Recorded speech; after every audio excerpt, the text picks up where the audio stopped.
ကျွန်တော်နိုင်ငံတကာ audience တွေရှေ့မှာကောင်းကောင်း presentation လုပ်နိုင်ခဲ့တယ်ဆိုတာက Genius ကျောင်းရဲ့ကြိုးကျေးဇူးတွေအများကြီးပါပါတယ်ခင်ဗျာပထမဦးစွာ Genius ကျောင်းမှာပုံမှန် curriculum အပြင် extra curriculum အနေနဲ့ full skill subject ကိုပါထည့်သွင်းသင်ကြားရတဲ့အတွက်ကြောင့်မလို့ကျွန်တော်တို့ကအင်္ဂလိပ်စာအနေနဲ့အခက်အခဲမရှိခဲ့ပါဘူးခင်ဗျာနောက်တစ်ချက်အနေနဲ့ presentation အတွက်ဆိုရင်လည်းကျွန်တော်တို့ကကျောင်းမှာစာသင်ကြားတဲ့အခါမှာ memory ကိုအဓိကအသုံးပြုပြီးတော့သင်ကြားရမှာမဟုတ်ဘဲနဲ့ဒီ presentation တွေ project တွေကိုလုပ်ပြီးတော့ကျွန်တော်တို့ကဒီစာလေးလာရဲ့အတွက်ကြောင့်မလို့ဒီ presentation အတွက်ကိုလည်းကျွန်တော်တို့အများကြီးအခက်အခဲမရှိခဲ့ပါဘူးခင်ဗျာနောက်တစ်ချက်အနေနဲ့ public speaking မှာဆိုရင်ကျွန်တော်တို့ကျောင်းမှာကဒီ science ဖတ်ပွဲတွေပြီးတော့ဒီ science fair လိုမျိုးပြိုင်ပွဲတွေအများကြီးလုပ်ပေးခဲ့တဲ့အတွက်ကြောင့်မို့ကျွန်တော်တို့အတွက်ကဒီပြိုင်ပွဲ pressure တွေအများကြီးမရှိခဲ့ပါဘူးခင်ဗျာ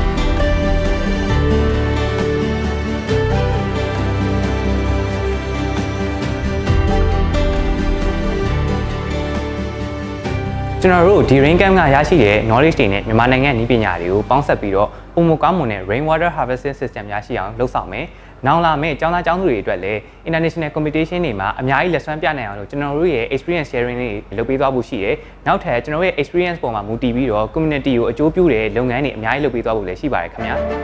။